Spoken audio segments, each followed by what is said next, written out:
warahmatullahi wabarakatuh. Selamat pagi Bapak Ibu semua. Gimana keadaannya? Sehat? Alhamdulillah sehat. Ya, Pak Asraf sehat? Baik. Alhamdulillah baik. Ya. Semalam nggak tidur ya Pak Asraf ya? Gitu batik. Oke, baik Bapak Ibu semua, perkenalkan nama saya Rio Dewi Pradana. Kebetulan saya mengikuti program bergerak angkatan 9. Sebelum mulai acara, pertama-tama saya mengucapkan terima kasih kepada rekan-rekan supaya saya diberi kesempatan kepada Pak Heran Anwar dan teman-teman guru dan staff yang telah menghadiri acara ini. Baik Bapak Ibu, acara hari ini kita akan membahas tentang budaya positif yang ada di sekolah. Nah, berbicara tentang budaya positif, ya, kira-kira apa yang ada di pikiran Bapak Ibu? Mengaji, oke, itu budaya positif juga, betul. Ya. Terus apa lagi? Ya, mengucapkan salam atau bersalaman, ya itu budaya positif. Ya, tepat waktu, sebagainya. Nah, di sini ada 8 yang budaya positif. Yang pertama, di sini adalah perubahan paradigma belajar. Yang dahulu, kita belajar itu konsepnya berpusat pada guru. Jadi siswa ini manggut-manggut saja apa yang diajarkan oleh guru ya. Gitu ya. Karena guru merupakan satu-satunya sumber belajar. Gitu, ya. Nah, tetapi kali ini berubah paradigmanya bahwa kita harus berpusat pada siswa, gitu ya. Jadi siswanya pemahamannya sampai mana, gitu ya. Jadi jangan mengejar target sebelumnya, gitu ya. Ini menjadi pemahaman daripada siswa. Apakah sudah diterapkan Bapak Ibu? Sudah, alhamdulillah sudah semua ya, luar biasa. Kemudian ada disiplin positif, ya. Kemudian ada nilai-nilai kebajikan, kebutuhan dasar manusia, motivasi perilaku manusia, kemudian ada posisi kontrol guru, keyakinan kelas, dan yang terakhir ada segitiga restitusi. Nah, kita balik belajar tadi ya. Pembelajaran dengan paradigma baru merupakan pembelajaran yang dirancang yang berdasarkan prinsip pembelajaran berdiferensiasi. Ya, jadi ada perbedaan ya, sehingga para terdidik belajar sesuai dengan kebutuhannya berdasarkan tahap perkembangan sesuai teori psikologi modern untuk mewujudkan profil pelajar Pancasila. Jadi dalam proses pembelajaran kita juga harus melihat perbedaan kemampuan anak. Ya, ada yang pandai bikin seni musik, ada yang pandai menggambar, ada yang pandai menulis, dia bikin puisi dan sebagainya. Nah, di sini kita harus melihat diferensiasinya. Ya, kemampuan anak ini dalam jadi kita menjelaskan anak, tetapi tetap tujuan pembelajaran itu harus tercapai. Contoh misalnya anak menjelaskan tentang umpa, boleh dengan misalnya syair, gitu ya, ataupun dengan puisi, ya. Yang jelas menggambarkan tentang umpa, sama gitu ya. Seperti itu. Boleh dengan gambar, boleh dengan apa namanya kartun, gitu ya, seperti itu.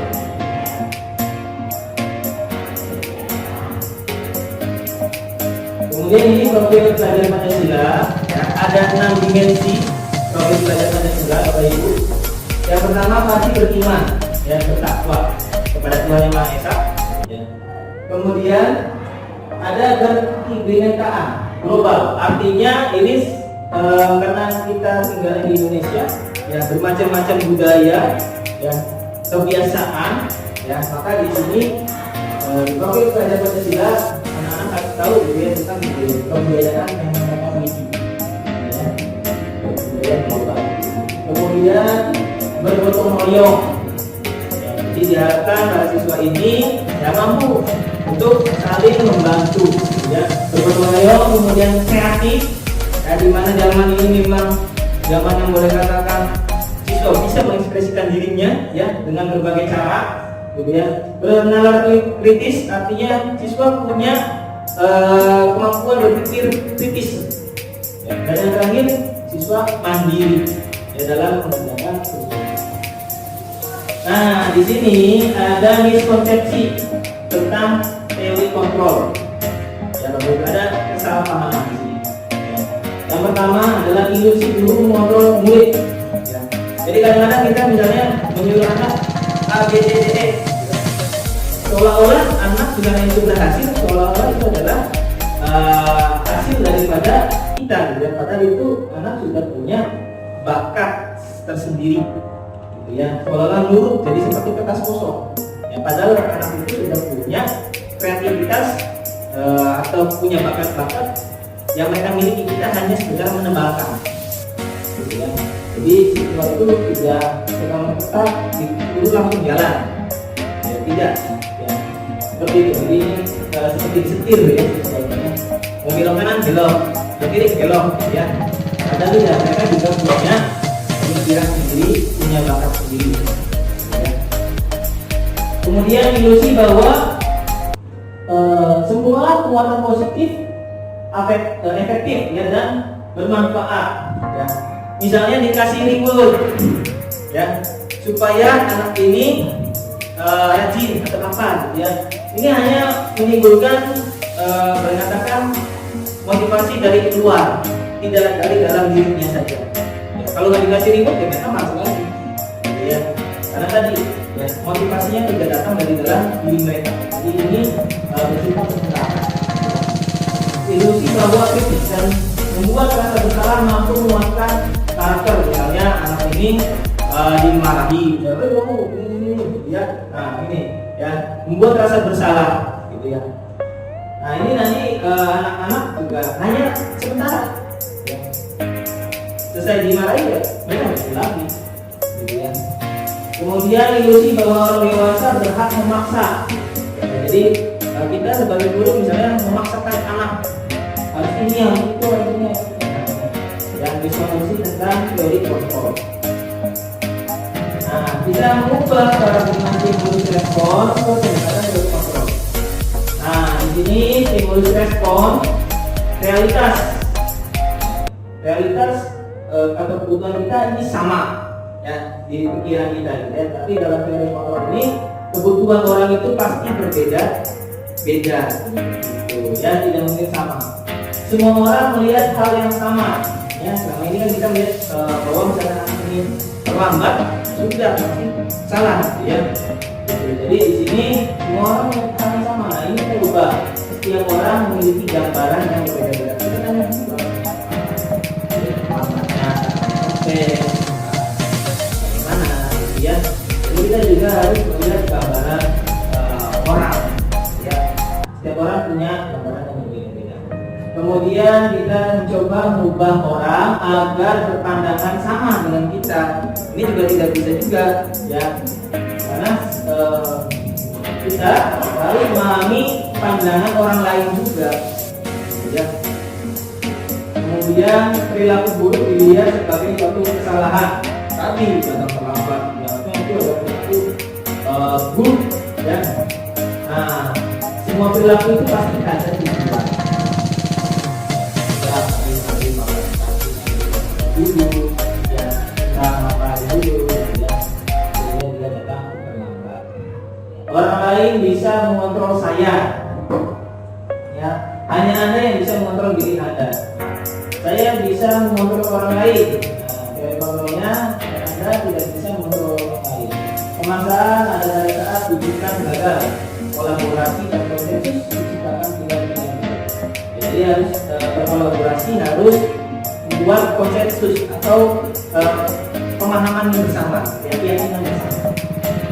Model berpikir menang atau kalah. Model berpikir menang-menang, win-win, ya, win-win solution.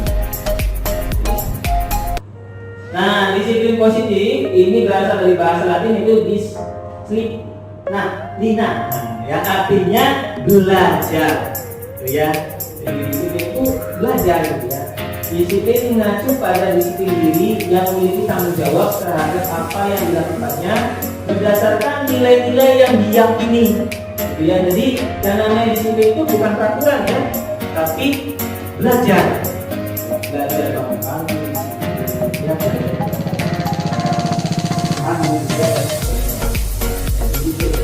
belajar. Nah, disiplin positif ya, salah satu cara penerapannya ya, tujuan untuk menumbuhkan kesadaran ya, supaya sadar serta memberdayakan peserta didik tanpa imbalan, penghargaan atau reward, ancaman ataupun hukuman. Ya, jadi timbul motivasi intrinsik dalam diri peserta didik. Jadi tanpa kita paksa, ya, tanpa kita kasih reward, tanpa kita mengajar atau menghukum, ya, mereka sudah punya kesadaran. Jadi itu positif tujuannya seperti itu. Dan ada motivasi intrinsik.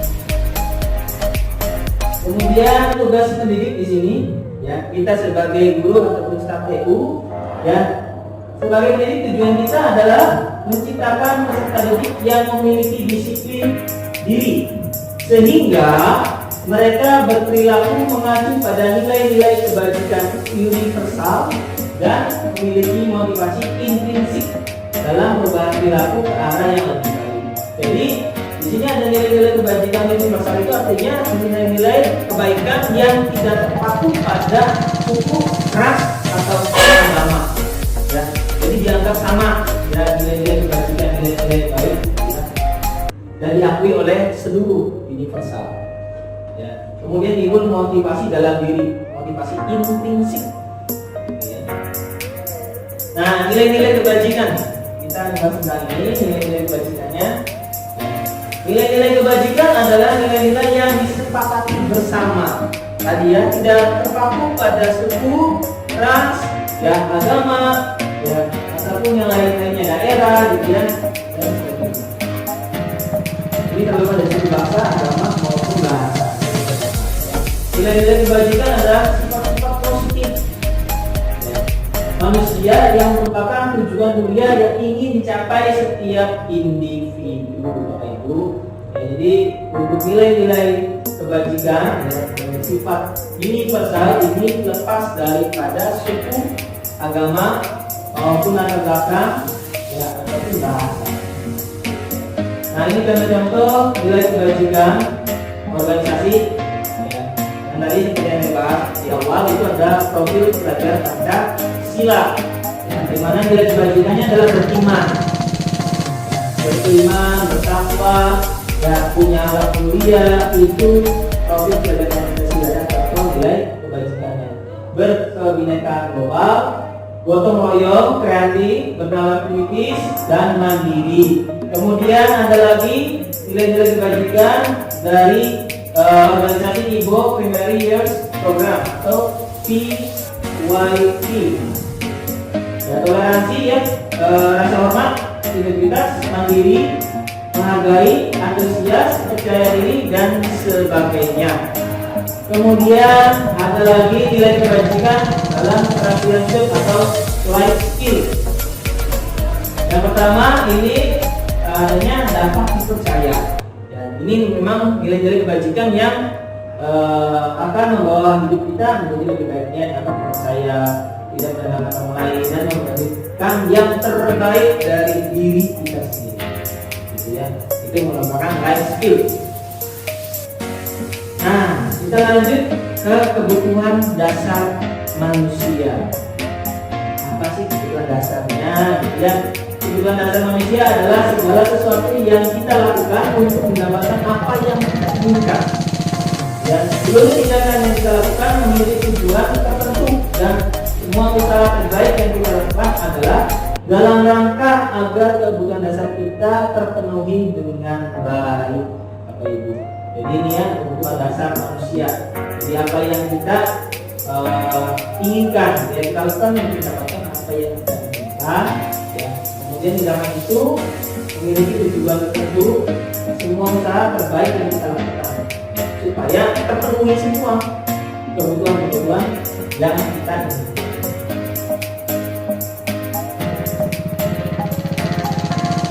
Kita lanjut ke motivasi perilaku manusia. Ini ada dua motivasi. Pertama itu tadi ada motivasi eksternal atau ekstrinsik, ya, ada lagi intrinsik. Ya. Apa sih perbedaan dari keduanya? Kalau eksternal itu berarti dari luar, pengaruh dari luar, tadi adanya ribut, ya, adanya imbalan, adanya penghargaan, ya, itu adalah dari ekstrinsik. Nah, kalau intrinsik ini timbul dari dalam diri seseorang. Misalnya ada niat untuk berubah, ya, dari diri sendiri, gitu ya. Nah, di sini ada dua lagi dibagi ya, ekstrinsik ini. Kenapa melakukan ada motivasi ekstrinsik? Yaitu biasanya yang pertama untuk menghindari ketidaknyamanan. Ya, khawatir dihukum, aku dihukum lah sama Pak Kiki, ada dihukum lah sama Pak Asrof karena tidak mengerjakan tugas. Nah, itu adalah dorongan motivasi ekstrinsik. Dan ini sifatnya sementara. Ya, contoh lain misalnya sekolah misalnya menerapkan aturan misalnya datang jam 7 pagi misalnya. Nah, kalau ditunggu ya pasti semua mengikuti karena merupakan rekor tentunya pastinya kadang-kadang ya saya juga tidak mengikuti ya karena hanya sekedar untuk menghindari hukuman saja. Kemudian untuk mendapatkan imbalan penghargaan dari orang lain. Nah tadi ya kasih libur. Nah karena berangkatnya pagi-pagi dikasih sepeda. Ya, misalnya ya, Bu Citra bakal lagi kasih sepeda. Ya, itu adalah contoh. Ya, sepeda lagi, sepeda lagi. Oke. Nah, sekarang motivasi intrinsik atau motivasi dari dalam. Ya, untuk menjadi orang yang mereka inginkan dan menghargai diri sendiri. Ya, dengan nilai-nilai yang mereka percaya. Jadi ada dorongan dalam diri mereka mau melakukan perbaikan diri. Masa mengiring-iring aja sih? Ada timbul rasa dari dalam diri itu untuk berubah. Ya, jadi yang mereka inginkan sendiri, saya mau jadi dia. Timbul rasa itu. Ya, dan menghargai diri. Nah, ada 3 perilaku motivasi manusia.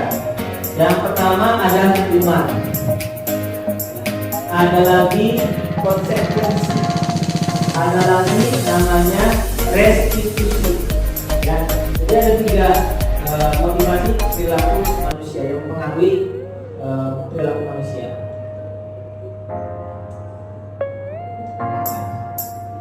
Oke.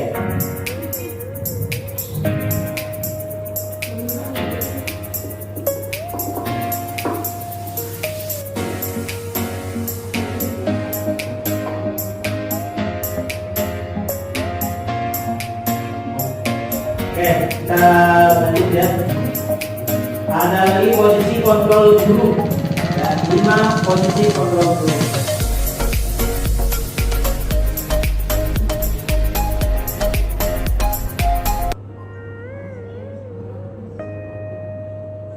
Oke, 5 posisi kontrol guru ini ya, ada yang bersifat sebagai penghukum, ada yang sifatnya membuat rasa bersalah, itu. Kemudian ada sifatnya itu sebagai teman, ya. Ada yang sifatnya sebagai pemantau, dan ada juga yang sifatnya sebagai manajer. Nah, kita ya walaupun seorang guru, ya, kita ini diharapkan bisa menjadi manajer. Ya, artinya bisa mengatur ya di sini ya. Jadi di sini ada perilakunya 5 posisi kontrol itu. Yang pertama penghukum. Misalnya anak ini tidak memakai atribut lengkap saat upacara bendera. Menghukum. Di sini ada Bapak Ibu.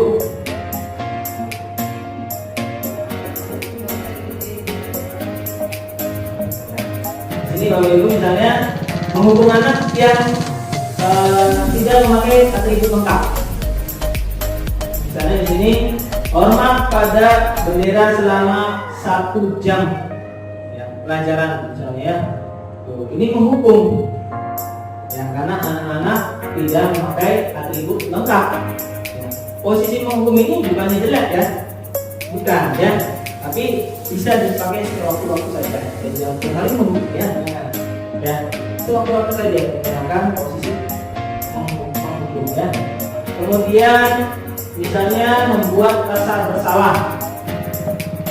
Ini contoh kalimatnya, berapa kali bapak ibu harus beritahu kamu selalu saja mengecewakan bapak ibu. Jadi ini membuat anak ini merasa bersalah. Berapa kali sih saya bilang, ya, lagi-lagi kamu selalu mengecewakan. Nah, ini ya akhirnya timbul rasa bersalah pada diri anak, gitu ya. Ini dari hukum, tapi anak ini terasa dari psikisnya, ya, merasa tidak berguna, gitu ya, merasa hal ini berkata-kata tadi ya tidak berharga, gitu ya. Karena tadi berapa kali bapak ibu harus beritahu kamu selalu saja mengecewakan bapak ibu. Ya, perasaan itu, aduh, gimana ya, gitu ya. Jadi merasa bersalah. Kemudian sebagai teman, di sini ya. Kalimatnya, ayo dong ikutin aturan sekolah. Tolong bantu bapak ibu ya. Sekali ini aja ikut ya. Kemudian ya sudah tidak apa-apa. Lain kali jangan sampai berbuat seperti ini lagi ya. Jadi seperti teman ya. Ini memberitahu ya. Jadi ini posisi teman. Dia ada menghubung, jadi langsung menjudge karena masih eksekusi. Ada yang membuat rasa bersalah tadi. Kemudian ada yang sebagai teman. Ada juga yang sebagai pemantau. Pemantau ini misalnya kamu sudah melanggar peraturan sekolah. Kamu tahu konsekuensinya. Ya.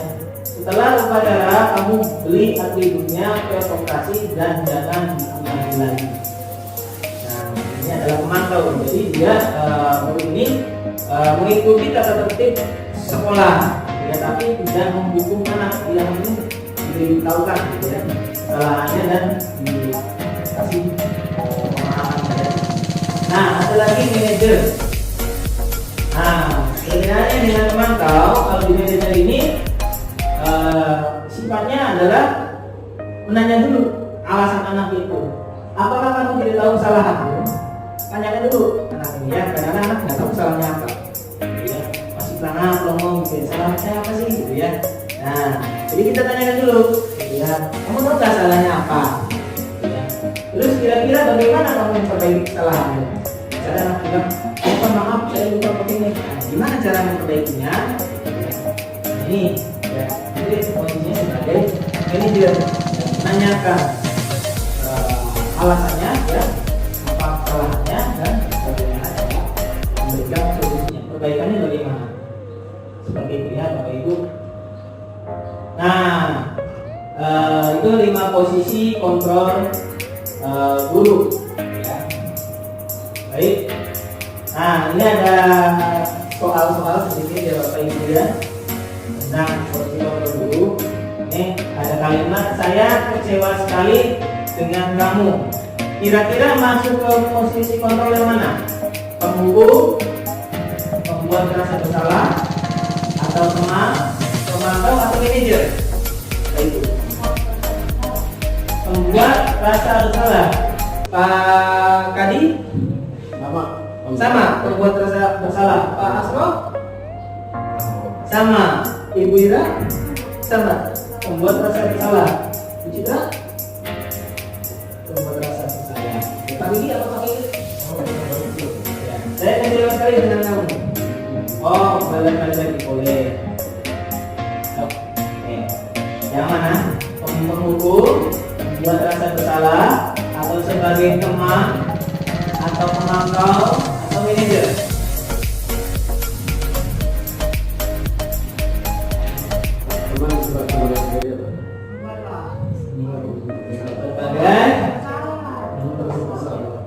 Buat rasa bersalah, Pak Kiki apa?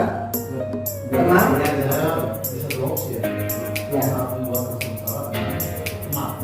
Oke, ada Pak Kiki bisa dua-duanya, bisa membuat rasa bersalah ataupun belum lengkap itu teman. Oke, saya kecewa sekali. Di sini ada rasa membuat anak ini tidak tidak memiliki ya tadi ya merasa bersalah tadi merasa bersalah.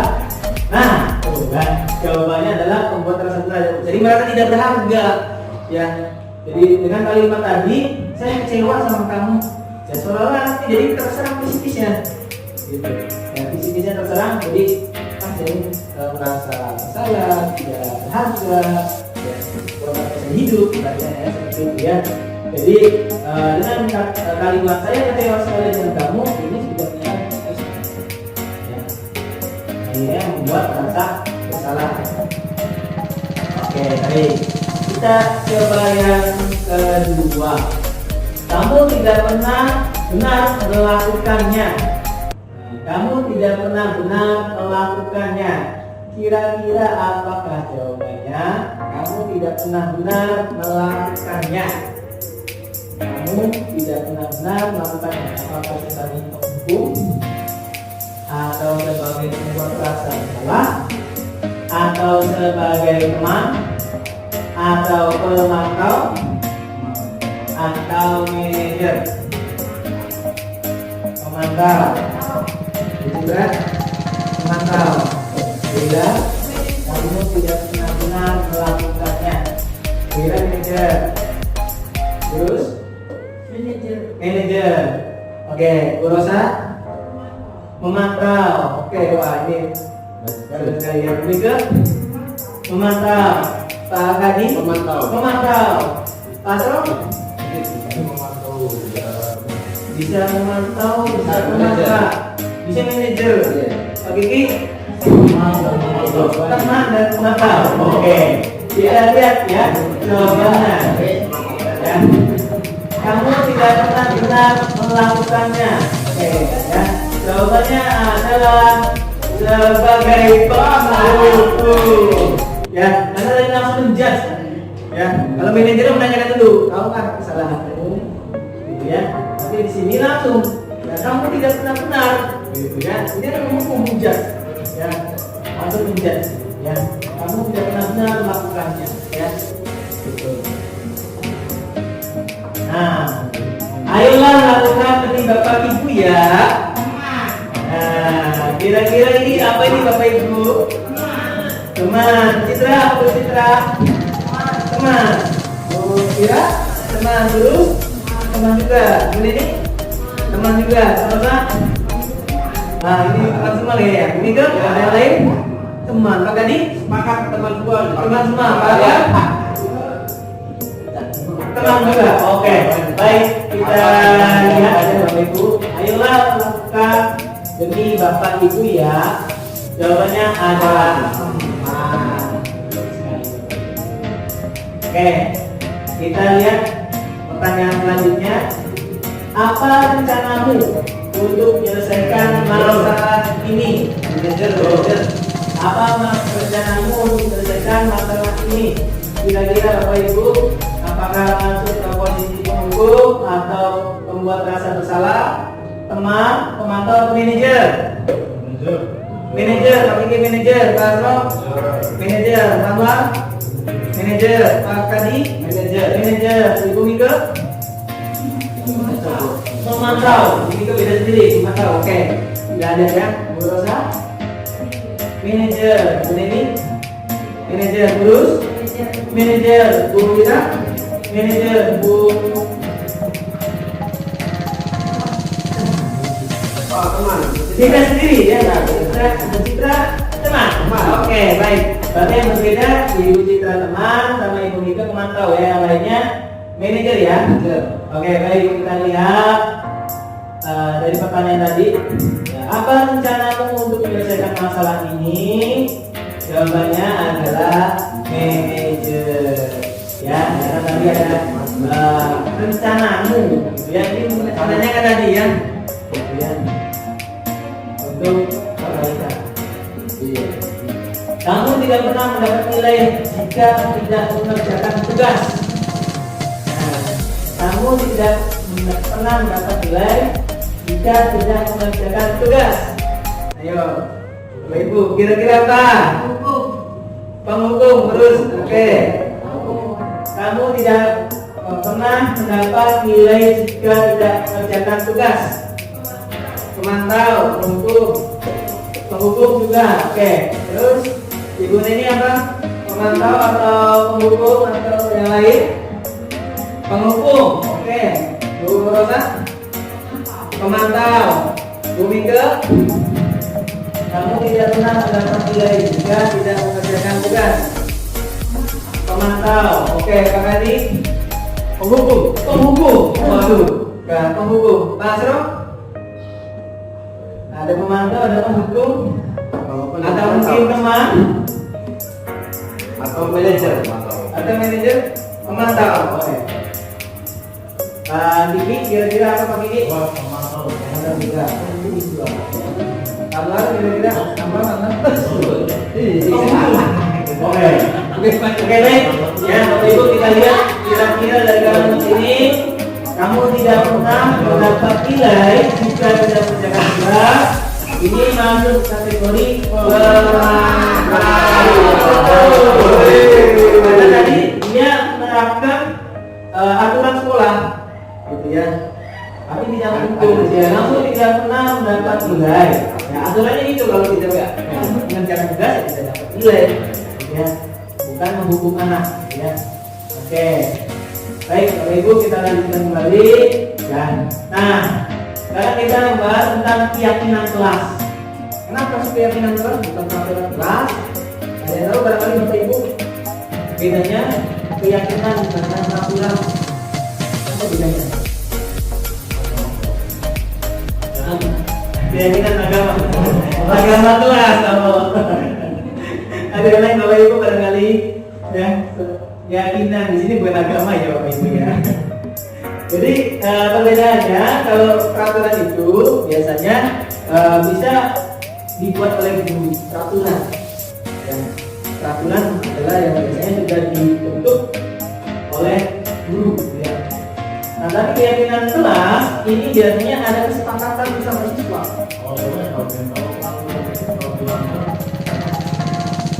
Ya, sama. Keyakinan juga ada sanksi, tapi sanksinya itu sudah dimusyawarahkan sama anak, gitu ya. Jadi peraturan dan keyakinan, ya, ini perbedaannya. Kalau peraturan itu bukan dari anak, kita yang buat. Ya, sebagai wali kelas, sebagai guru peraturan kelas misalnya harus bersih. Nah, ya. Tapi misalnya keyakinan di kelas misalnya harus saling menghargai. Ya, tuh, ya. Gitu ya. Oke. Nah, cara membentuk keyakinan kelas ini bersifat abstrak. Artinya karena ini merupakan nilai-nilai moral, kita lihat tidak tertulis. Tidak tertulis boleh ditulis boleh ya. Tapi sifatnya tadi biasanya menunjuk pada akhlak. Berupa pernyataan universal, menjaga kebersihan kelas. Ya. Kemudian dibuat dalam pernyataan positif. Jangan gunakan kata dilarang. Dilarang buang sampah di kelas. Itu jangan. Jangan gunakan kata dilarang. Jangan. Ya. Jangan berisik. Ya. Jangan gunakan kata jangan dan dilarang dan sebagainya. Bersifat negatif. Kemudian sedikit saja, tidak perlu banyak, tapi diingat sama anak. Ya. Kemudian sesuai dengan kondisi kelas dan sekolah sehingga mudah diterapkan. Dan yang terakhir melibatkan seluruh warga sekolah saat membuat keyakinan kelas. Jadi deal bukan. Ya. Ketika deal sudah oke keyakinan. Ya. Jadi mereka juga membuat keyakinan misalnya guru apa, siswa apa, ya. Jadi. Oke. Nah sekarang kita akan masuk ke segitiga restitusi. Apakah segitiga restitusi? Ya. Segitiga restitusi ini adalah suatu proses dialog, ya. Dialog yang dijalankan oleh guru agar dapat menghasilkan murid yang mandiri dan bertanggung jawab. Nah ini yang saya gambar ya Bapak Ibu. Jadi dalam segitiga restitusi itu kita ada cara-cara untuk menyelesaikan suatu permasalahan ya Bapak Ibu. Oke. Baik, ini yang terakhir ya untuk bentuknya. Ya. Jadi dalam penerapan program disiplin positif dan dalam penerapan disiplin positif hendaknya guru memiliki standar kepribadian. Ya, jadi tidak mungkin kita bisa menerapkan budaya positif ya kalau kita tidak memiliki program atau memiliki standar pribadi. Kalau pribadinya saja tidak disiplin ya ini ya agak susah ya, harus dimiliki oleh guru itu sendiri ya. Jadi guru harus punya standar kepribadian yang baik ya, supaya bisa menimbulkan disiplin positif. Dan selain itu ya, karena kita juga sebagai guru ya pasti ada namanya standar profesional ya, dimana standar profesional ini juga akan mempengaruhi ya tentang disiplin positif itu sendiri ya banyak kan untuk profesional yang misalnya dalam waktu dan sebagainya ya, dalam waktu gitu ya, dan sebagainya. Jadi hendaknya guru juga harus punya standar profesional ya, supaya bisa melakukan program disiplin yang positif. Kemudian ada standar sosial juga ya, karena tadi disiplin positif ini berkaitan dengan akhlak tadi ya, dengan akhlak mulia gitu ya tadi ya, maka di sini juga guru harus punya kompetensi atau standar sosial yang tinggi juga ya. Saya mengerti, oh iya jadi tidak langsung hukum saja tidak langsung menjudge dia bahwa anak ini apa ini malas mengikut ini mau pernah beres nih ya, tidak langsung menjudge. Nah ya, maka di sini guru juga harus punya standar sosial yang tinggi yang baik ya, dimana guru harus mampu merefleksikan dirinya gitu ya, direfleksikan dalam posisi kontrol tadi, ya bagaimana perjalanan dirinya sebagai pembimbing atau penuntun ya, manajer ya, among ya, sebagai among. Jadi guru ini bagaimana memposisikan dirinya sebagai manajer ya untuk murid ya, menjadi insan yang mandiri ya. Jadi tugas kita bukan hanya mengajar, tapi tugas kita adalah menuntun ya, menuntun murid ya, agar menjadi insan yang mandiri gitu ya, insan yang mandiri, merdeka, kemudian juga mampu bertanggung jawab gitu ya, sesuai dengan standar nasional gitu ya Bapak Ibu ya.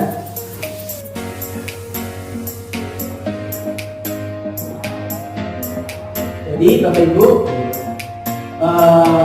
untuk kita harus menuntut anak gitu ya. Oke, untuk menuntut anak gitu ya, untuk mencapai standar nasional pendidikan Bapak Ibu gitu. Barangkali ada yang mau bertanya Bapak Ibu, silakan. Barangkali ada yang ingin bertanya tentang tadi posisi kontrol. Jadi ini mohon maaf ada beberapa yang tidak diberikan, jadi guys support ya. Jadi untuk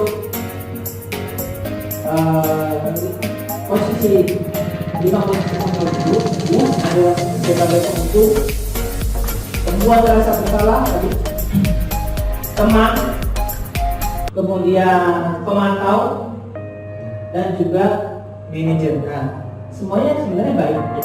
Tinggal kita melihat situasional, tapi diharapkan guru ini bisa sebagai manajer ya.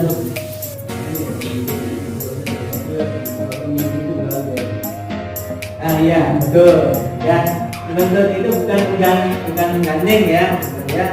Jadi kita tugasnya adalah menembakkan laku murid. Jadi murid sudah punya bakat sendiri ya, baik itu yang positif maupun yang negatif. Nah, kita menembakkan yang positifnya, kita buang negatif seperti itu ya, sehingga murid ini bisa bahagia, selamat di dunia akhirat gitu ya.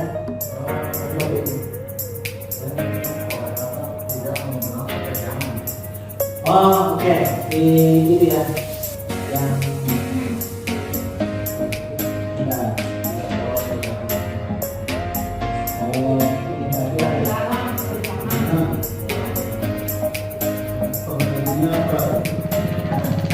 Oh, keyakinan keluarga, tapi dia. Oke. Oke, misalnya begini, ya. Kata-kata positif itu, pernyataan positif itu, misalnya, mari menjaga kebersihan kelas. Persuasif, betul. Nah, jadi jangan menggunakan kalimat larangan. Jangan buang sampah, jangan kotori papan tulis, ya. Jangan ini, jangan itu, ya. Jangan naruh sapu sembarangan. Kita membuat kira-kira pernyataan-pernyataan yang persuasif, ya, yang positif, yang kira-kira anak ini mengerti juga, gitu ya. Ya, mudah dipahami lah.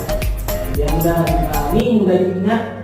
Jangan terlalu banyak juga keyakinan kelasnya. Tadi misalnya, marilah kita menjaga kebersihan kelas.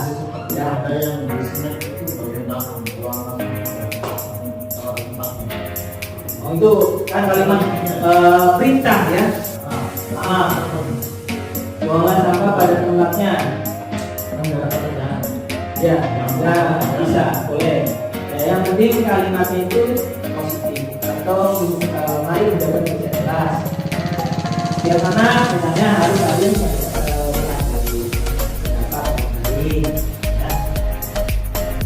Ya, dan dari kata dilarang jangan, menentukan keyakinan kelas dan diharapkan semua anak terlibat Pak. Jadi jangan satu dua anak, jadi misalkan semua anak rembukan, ya kita buat keyakinan kelas dan menemukan apa-apa yang mau diyakini atau semacam kayak peraturan gitu ya. Tapi berapa itu ya ibaratnya dipakai yang kita rembukan semua. Misalnya kualitas ya kualitas tidak terlibat. Atau wajib itu dipimpin oleh wajib nggak apa-apa Pak? Atau belum ada pelajaran? Iya, betul. Mengarahkan, gitu. Mengarahkan. Apa nih kesepakatannya? Ya di kelas ini, gitu. Pak, misalnya Bapak misalnya harus, misalnya setiap ada laku Bapak dulu pakai hitam. Nah ya. Jadi contoh Bapak ini Pak, misalnya menggunakan kotor. Jadi ada pernyataan positif, tapi menjadi kata cinta. Jadi sesuai dengan kebutuhan anak. Anaknya kayak apa? Misalnya, Pak, untuk penataan kursi, misalnya, kayak bentuk kereta tuh, misalnya seperti saat ini, ya. Nah ini sesuai dengan kesepakatan anak.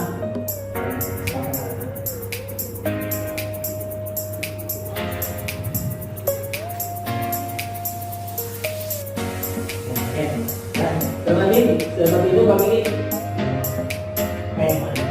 Dan barangkali ada yang lain yang tentang budaya positif tadi Pak Ibu. Jadi kita sebagai guru yang harus bisa memposisikan diri dalam lapangan tadi. Ya. Jadi kelimanya baik, ya, tergantung situasi dan kondisi.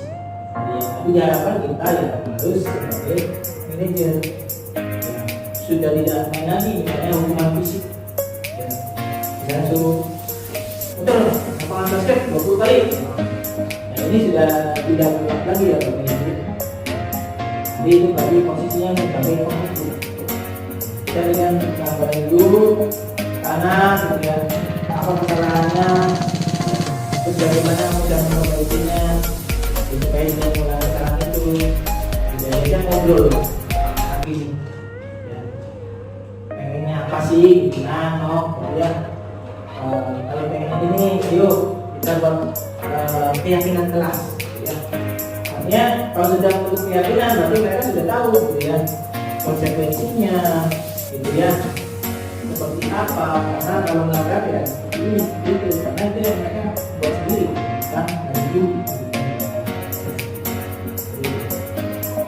Ini rumah ya tadi langsung sudah frekuensi ya hasil daripada hukuman ketika tidak melaksanakan apa yang dijalankan, ya mereka menerima konsekuensi. Konsekuensinya ya bisa berupa hukuman. Tadi yang untuk restitusi tadi ya.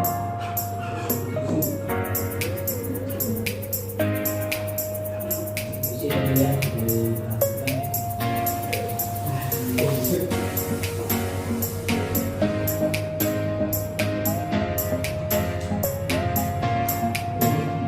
Motivasi ya, tadi motivasi ekstrinsik ya.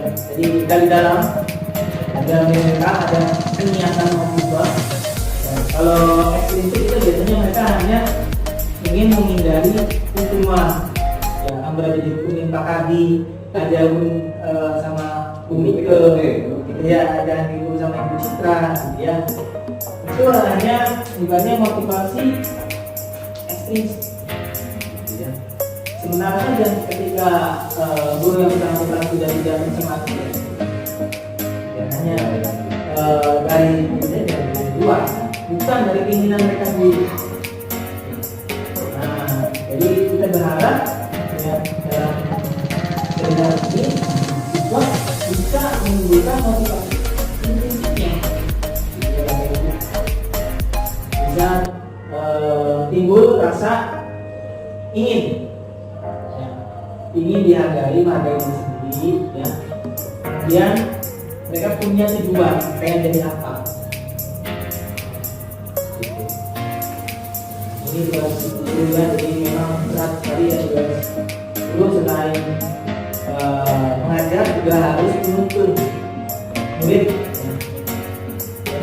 Ya. Jadi itu adalah sebuah jalur bagaimana menyelesaikan permasalahan yang ada di dalam diri murid, ya. Tapi hasilnya itu bisa menimbulkan murid ini menjadi mandiri, ya, dan bertanggung jawab. Ya, misalnya dalam studi kasus, misalnya si A berantem sama si B, ya, berantem. Kemudian si B ini sanksinya karena ditarik sama si A terlepas. Akhirnya dipisahkan, dibawa ke ruang kepala sekolah, ya. Nah, ditanyakan sama si guru atau guru BK, ya, kok bisa? Kenapa? Nah itu dalam segitiga restitusi, ya. Nah, setelah ditanyakan alasannya kenapa begini, ya, sebagai penebalan, kemudian kita tanyakan, ya, semua orang pernah melakukan kesalahan tersebut, ya. Tidak ada manusia yang sempurna, ya, tadinya. Kemudian kita arahkan bagaimana cara kamu memperbaiki masalah ini. Apa pengennya? Misalnya yang ini apa? Karena ini sudah cukup, kemarin bersama ibu saya. Kemudian ya paling kan sebenarnya sudah bisa lah. Hasilnya yang terlepas ini supaya nempel lagi, gitu, ya. Ceritanya kan kita masih anak itu yang si A itu mau nggak benerin seragam ini, gitu, ya, sebelum pulang sekolah, gitu. Karena kalau dia pulang sekolah pasti ditanyakan sama ibunya, gitu kan. Ibunya malah marah-marah, gitu kan. Akhirnya si A ini nyanggupin, tapi saya nggak bisa jahit, Pak. Nah, guru memberikan solusi di situ, ya. Misalnya ya sudah panggil guru misalnya yang bisa jahit. Bunyi ke, jahit, ya. Ajarin si anak ini menjahit, bukan ibu yang sudah menjahit pakai itu, ya. Ajarin anak ini menjahit, ya, pada saat itu. Diajarin, ya, tapi tetap anak yang menyelesaikan permasalahan itu. Jadi anak tetap yang menjahit, ya. Nah, ketika sudah selesai, anak ini sudah bisa menjahit, ya, dan sudah benar bajunya, ya, mereka kembali ke kelompoknya masing-masing. Seperti itu. Tujuannya itu. Jadi saya juga restitusi itu membuat anak ini punya tanggung jawab menyelesaikan masalahnya sendiri, ya. Menyelesaikan masalahnya sendiri dan mandiri, ya. Walaupun ibaratnya bukan dibantu sama gurunya, ya, kita hanya mengajari. Dia kan beralasan pas saya nggak bisa jahit, Pak, gitu kan. Oh ya sudah, kalau nggak bisa menjahit, Misalnya sama Bu Mika nih bisa jahit, sok belajar dulu sama Bu Mika. Sudah bisa, langsung jahit ke itu. Ya, jadi tetap dia yang menyelesaikan sendiri permasalahan dia juga. Ya. Jadi kita hanya memberikan solusi, nggak bisa belajar dulu sok. Belajar sok selesaikan ini. Seperti itu, Pak. Bu, sepertiga restitusi. Jadi mengajarkan anak tetap mandiri dan juga bertanggung jawab dalam menyelesaikan permasalahan. Ya, baik Bapak Ibu, itu kiranya untuk segitiga restitusi. Ya, jadi kalau ada permasalahan, tetap ya kita sebagai guru harus menerapkan segitiga restitusi. Jadi tidak langsung menjudge, ya menjudge anak gitu ya, bahwa si A, si B, si C gitu ya, kamu ini, kamu itu gitu ya. Jadi kita harus menyelesaikan masalahnya dengan segitiga restitusi. Jadi berharap anak ini mandiri, ya mandiri dalam menyelesaikan masalah, walaupun tadi tetap diajarkan oleh cara menyelesaikannya. Cara menyelesaikannya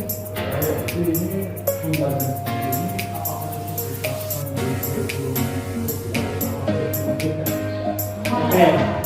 Apakah cocok Pak untuk kurikulum 13 ataupun kurikulum merdeka? Ya, sebenarnya untuk sedikit restitusi ini kan melihat dari perkembangan zaman anak, bukan dari itu ya. Jadi kan berbeda zaman dengan kita. Jadi dalam menerapkan solusi pada anak, kita juga harus menerapkan ini Pak, karena seyogianya kalau kita hanya sebagai memunculkan motivasi ekstrinsik saja, anak ini tidak akan mau berubah. Tapi karena tadi didorong, gitu ya, didorong dan dia melakukan sendiri. Ya. Nah itu berarti ada upaya sendiri. Mau nggak nih benerin meja teman kamu? Yang begitu. Melihat temannya takut kemarin sama ibunya, itulah yang menerima. Jadi kan ada timbul perasaan dari dalam dirinya. Enggak, kamu harus benerin itu, enggak. Nah ini mintanya solusinya baju dicerain. Kamu mau nggak? Mau menyelesaikan nggak? Kita tanyakan ke anaknya, gitu ya. Sehingga timbul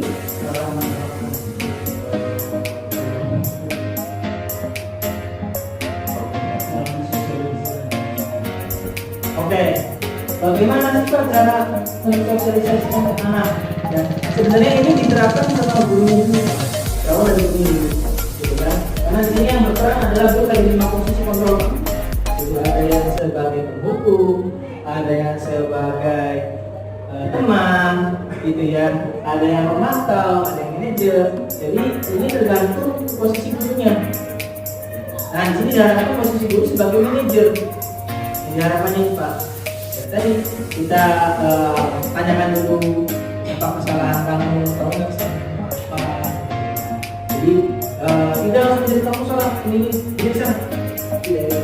Jadi tanya dulu apa kesalahan kamu apa. Kamu bisa yang memperbaikinya, gimana cara memperbaikinya? Gitu. Jadi itu ada proses berpikir anak. Oh iya, berarti saya ini harus ini. Oh iya, saya ini harus itu. Gitu ya. Jadi adanya proses berpikir Pak, timbul dalam diri anak. Jadi tidak dorong sama ayo nom. Nah nanti kalau yang seperti itu nanti mereka akan nurut. Ya. Tapi hanya sementara, tidak timbul dari dalam diri mereka. Tidak ada bahwa rasanya lain Pak. Ya tidak ada diri buat suatu tindakannya. Ya, tadi ya. Jadi di sini harus guru harus punya ini Pak, harus punya kepribadian tadi. Kepribadian yang bagus, ada kepribadian yang baik, profesional, ya, dan juga sosialnya tinggi ya. Jadi cara menerapkannya ya tadi ya, awalnya dia dari dirinya sendiri harus punya standar-standar ini yang kepribadiannya. Jadi kita harus tahu karakter anak seperti apa, karakteristik anak seperti apa. Kita kan beda-beda ya, punya sifat, watak, dan tinggal lakunya berbeda-beda ya. Nah di sini kita harus tahu kepribadian. Jadi Jadi cara mengatasinya yang pertama, di sebelah itu pasti berbeda sama kanannya, ya. Jadi di sini kepribadian profesional sosial ya, harus dimiliki oleh guru-guru. Ya, jadi semuanya dari gurunya dulu. Makanya itu ayo kita perbaiki bersama, kita semua refleksikan diri, kita sudah di posisi mana nih? Apa masih sebagai pemukul saja? Atau sudah sebagai pemantau? Atau hanya sebagai teman? Itu ya Bu Citra ya, sebagai teman ya. Sebagai teman. Ataukah sebagai manajer? Ya, jadi kita melihat diri kita sendiri. Kita sudah sampai mana nih posisinya tingkatannya? Ya, apa masih pemukul? Ya, apakah sudah sebagai pembuat rasa bersalah? Ya, apakah sebagai teman?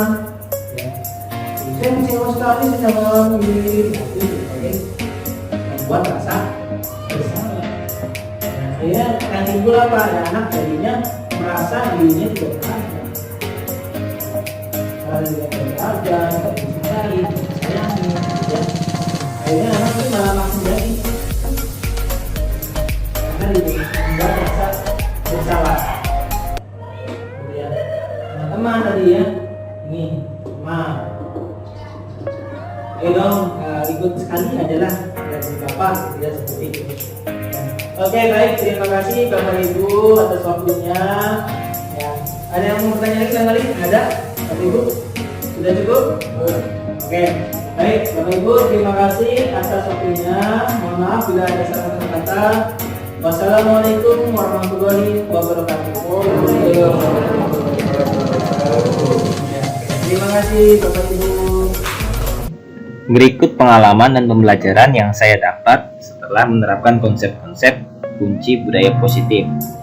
Yang pertama, menerapkan segitiga restitusi kasus siswa datang terlambat. Berikut ilustrasinya. Udah saya terlambat.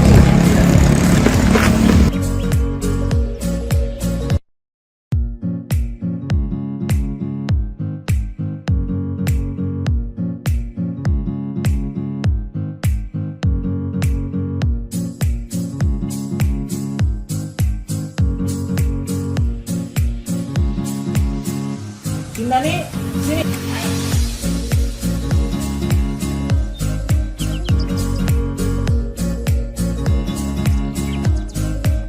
Ya, silakan duduk.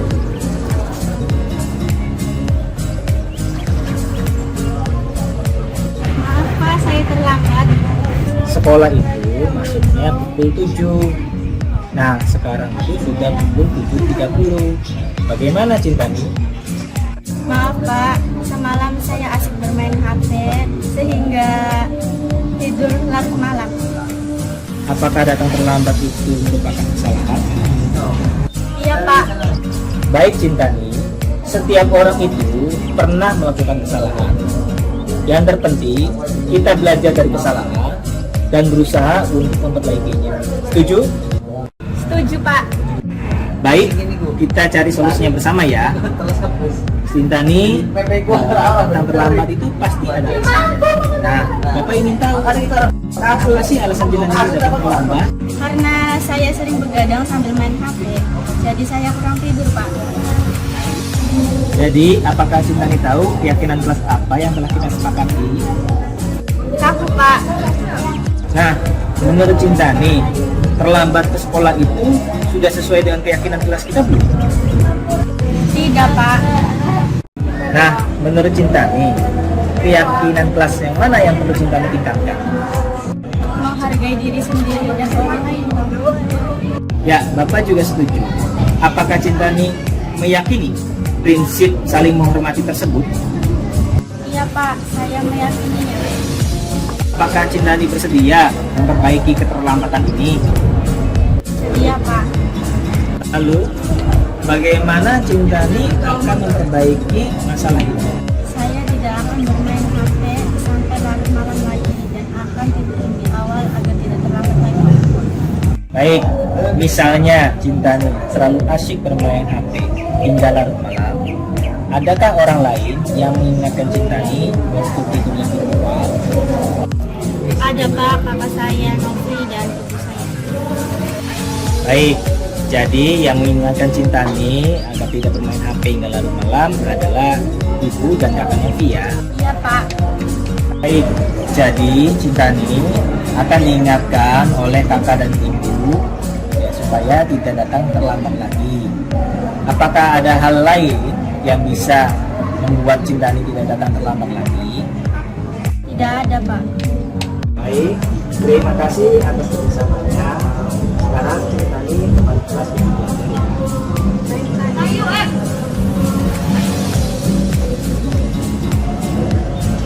Assalamualaikum warahmatullahi wabarakatuh. Perkenalkan, nama saya Cintani, kelas 10 MIPA 1. Terima kasih Bapak Guru. Saya senang sekali berdiskusi dengan Bapak untuk menemukan solusi atas kesalahan yang telah saya lakukan. Saya tidak akan tidur larut malam lagi agar tidak terlambat ke sekolah. Kedua, menerapkan segitiga restitusi kasus saling ejek antar siswa. Berikut ilustrasinya. Lihat hasil kerja kamu. Ini hasil karya kelompok saya. Jelek banget sih hasil karya kamu. Lihat nih, ya kamu ambil. Bagus. Apaan sih? Masih bagusan kelompok saya. Segitu jeleknya dibilang bagus.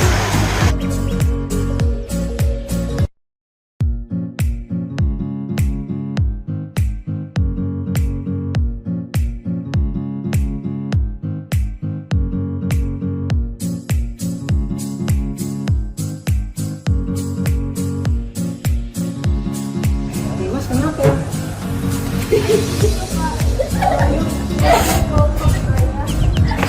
Oh sudah, Mas jangan sedih lagi. Ya, tadi Bapak coba berusaha kembali dulu. Sekarang Mas kembali ke kelas ya belajar ya. Terus panggil bayunya ke kantor ya.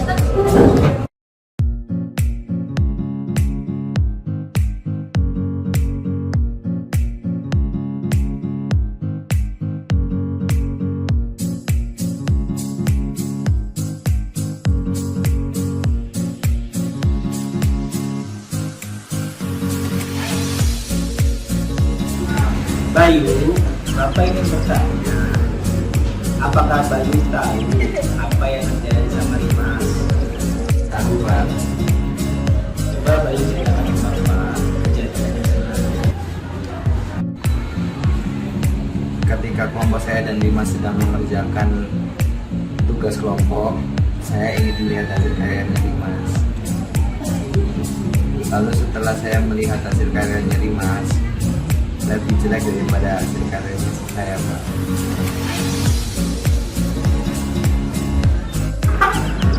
Baik, lalu apa yang selanjutnya yang terjadi Bayu? Dimas tidak terima dan balas mengejek saya. Dan akhirnya kami saling mengejek. Lalu Dimas menangis, Pak. Baik Bayu, setiap orang itu pernah melakukan kesalahan. Yang terpenting kita belajar dari kesalahan itu dan berusaha memperbaikinya. Setuju? Baik, Pak, setuju. Kita cari solusinya bersama ya. Bayu mengejek karya hasil kelompoknya Dimas ini pasti ada alasannya. Nah, Bapak pengen tahu apa sih alasannya Bayu mengejek kelompoknya Dimas? Sebenarnya saya cuma sekedar bercanda. Bayu tahu keyakinan kelas yang sudah kita sepakati. Tahu, Pak. Menurut Bayu, saling ejek itu sesuai tidak dengan keyakinan kelas? Enggak. Nah, menurut Bayu, keyakinan kelas mana yang perlu Bayu tingkatkan? Saling menghormati, Pak. Apakah Bayu meyakini prinsip saling menghormati tersebut? Iya, Pak, saya meyakininya. Apakah Bayu bersedia untuk memperbaiki masalah pembulian ini? Bersedia, Pak. Bagaimana kamu akan memperbaiki masalah ini? Saya nggak akan mengejek lagi. dan menghormati semua bakat teman. Misalnya, Bayu bercanda yang menyalahi keyakinan kelas. Adakah orang lain yang mengingatkan Bayu tentang hal tersebut? Ada Pak, teman dan wali kelas. Baik, berarti yang mengingatkan Bayu agar tidak mengejek teman lain adalah teman dan wali kelas. Iya Pak. Baik, jadi Bayu akan menghormati setiap karya orang lain. Nah, adakah hal lain yang bisa Bayu lakukan agar Bayu bisa menghargai karya orang lain? Tidak ada Pak. Bayu, terima kasih atas kerjasamanya.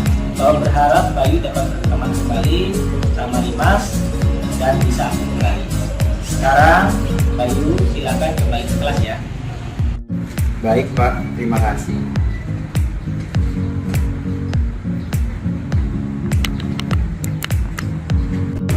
Assalamualaikum warahmatullahi wabarakatuh. Nama saya Rima, saya kelas 10 MIPA 1. Saya merasa sangat senang dengan apa yang dilakukan oleh Pak Guru dalam membantu menyelesaikan masalah saya dengan Bayu.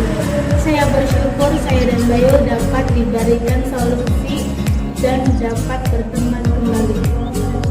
Assalamualaikum warahmatullahi wabarakatuh. Perkenalkan, nama saya Bayu dari kelas 10 MIPA 1. Saya sangat senang dapat berdiskusi dengan Pak Guru dalam memecahkan suatu masalah dengan teman. Saya merasa didukung dalam menyelesaikan masalah dan akhirnya saya bisa berteman kembali dengan teman saya. Terima kasih. Maafin aku ya atas perilaku saya. Iya, Bapak, saya maafkan. Stop bullying. Ketiga, menerapkan pembentukan keyakinan kelas. Berikut ilustrasinya. Langkah pertama, guru menerangkan tentang keyakinan kelas. Pada tahap ini, guru menerangkan apa itu keyakinan kelas dan bagaimana cara membuatnya, sehingga para siswa paham betul tentang apa itu keyakinan kelas. Langkah yang kedua, guru membagikan sticky note untuk menulis keyakinan kelas. Yang ketiga, guru meminta siswa menulis keyakinan kelas. Setelah sticky note itu dibagikan, guru meminta siswa untuk menulis apa saja keyakinan kelas yang ingin mereka yakini bersama. Setelah menulis keyakinan kelas, guru meminta siswa untuk menempelkan keyakinan tersebut di papan tulis. Setelah semua siswa menempelkan keyakinan kelas di papan tulis, guru meminta kesepakatan kelas untuk meyakini keyakinan kelas tersebut sehingga bisa berjalan sesuai harapan. Terima kasih sudah menonton video ini. Salam guru penggerak. Wassalamualaikum warahmatullahi wabarakatuh.